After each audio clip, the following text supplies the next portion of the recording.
Okay, so here we go. Now, I believe this is part 4. We've got our pasta sauce and meats here, sitting here aside on high. And we have boiling water here. And I have a skimmer spoon. You can use whatever, but I just need something that drains and this holds them flat. I'm going to put some oil in here, but you got to put like half a cup in there.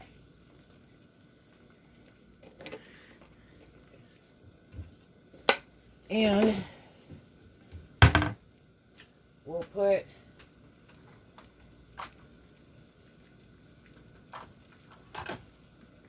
a little salt in there. This is sea salt.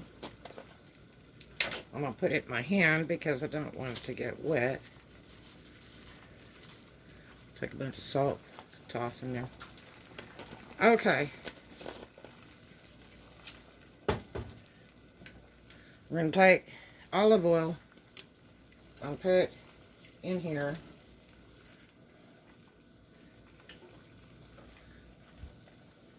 Because we don't want them to stick. I have a little sprayer with olive oil in it, but I don't know where I put it. The sprayer would be ideal for this, because you don't want the pasta to stick together after you've cooked it, and you really don't need it in water for long because it'll just get soggy and keep cooking. And I usually use rigatoni or mostaccioli noodles, and you can get those anywhere. You can go to Dollar Tree and get them when they have them in stock. Those are my favorite pasta noodles. This is a product at Dollar Tree that is delicious, and it'll always be on the bottom shelf, and sometimes you have to look way under because they don't put extra boxes in. It'll be kind of in the back. And get as many of these as you can. They go in the freezer. They're $1 pack. So I'm figuring like 1 pack per person here. I'm making this as a gift for my neighbors. They're just awesome. And this takes 3 minutes to cook. So I'm pour one in there. You want to cook it frozen.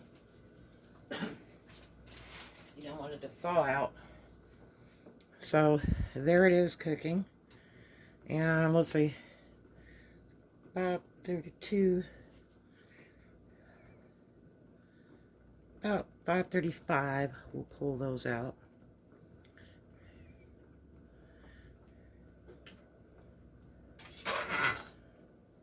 Make sure they don't stick.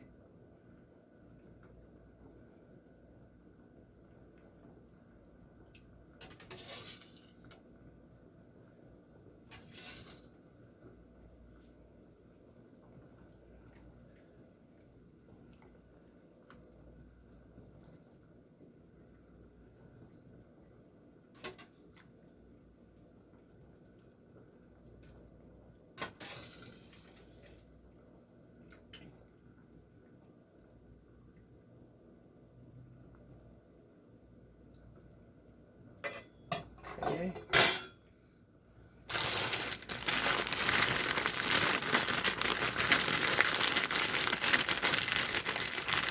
Make sure they're not stuck together in here. A couple of these kind of feel like they are. Okay. Got to keep it boiling. And if you keep a lot of water in there, what happens is it's easier to get them out. If you keep the water level real high. This one's to about here.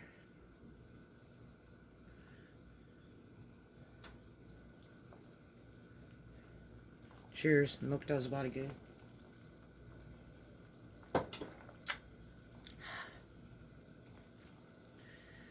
I'm like a vitamin queen. I have vitamin C. You can take like 1,000 milligrams a day of this. It's really good for you.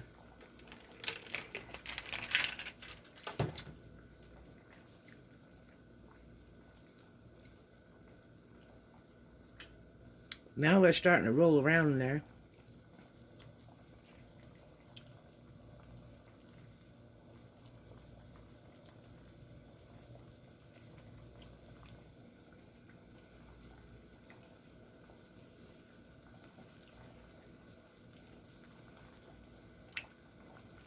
I have to make a bunch of short vlogs because I'm having trouble uploading because YouTube's so busy right now. So my longer videos, I have 2 of them that I can never upload. It's a mess.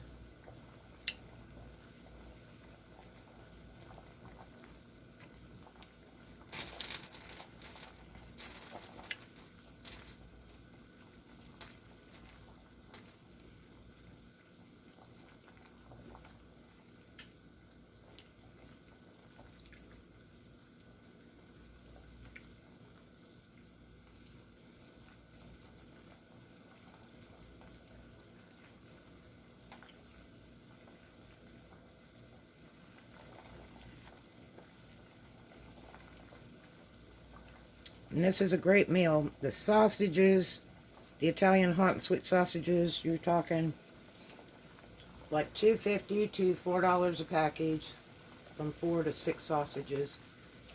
And you need the hot and the sweet, or the hot and the mild ones, because you need the variety. It really makes the sauce nice.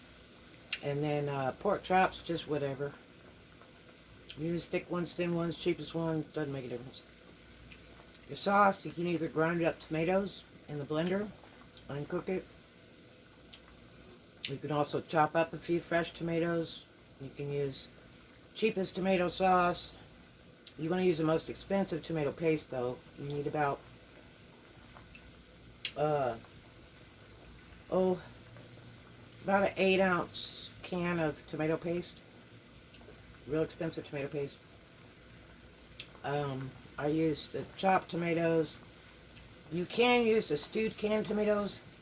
That it has kind of an odd taste. You have to cook it a lot of days to get that taste out. But you use chopped, pureed, regular tomato sauce. El Cheapo wine, the cheapest wine you can get. It can be $2 wine with a screw top on it. You want to put 2 to 4 cups of wine in your sauce. Now, of course, the alcohol is going to bake away. We don't give alcohol to minors, so it's you don't have to worry if you're going to feed your kids this. It just gives it a nice aromatic flavor. The wine you want to use is the darkest you can get. Burgundy, Cabernet Sauvignon, something like that. This one actually has a white zin in it, which is half white and half dark grapes. Because California had an overage of grapes, so they mixed them together and made this new invention called white zin, which is like a pink looking wine. But you can use El Cheapo wine.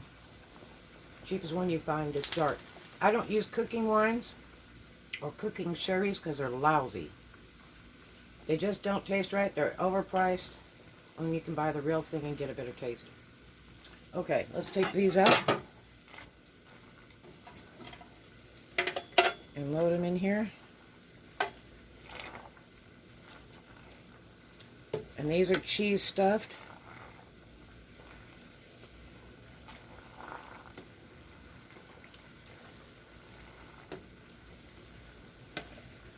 I'm putting it in this plastic. You can use glass. Just make sure it's not going to melt.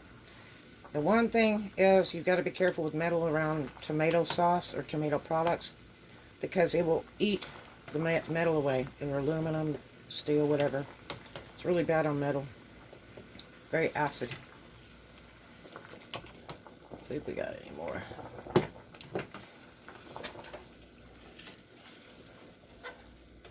Okay, we got all of them. Make sure you get that oil on there. Wish I had my little sprayer, because I could just spray the tops of these. And pour a little oil over the top, so I can make sure these don't stick. Okay, let's do this other bag.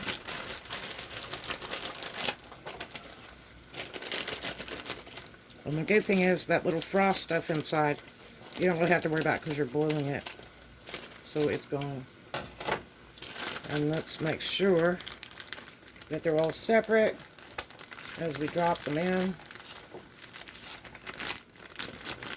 I had two that stuck together there a minute ago in that last batch.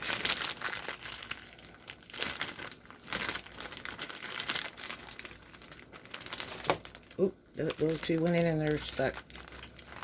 Hopefully they'll come apart. Okay, these are all separate. They're like sand dollars. Yeah, that should be enough for two over there.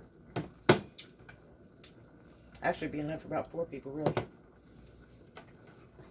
So there's a little raviolis. I got the oil on there. That way they're not going to continue cooking and they'll stay not stuck together. Okay, at 5:43, we'll take these out.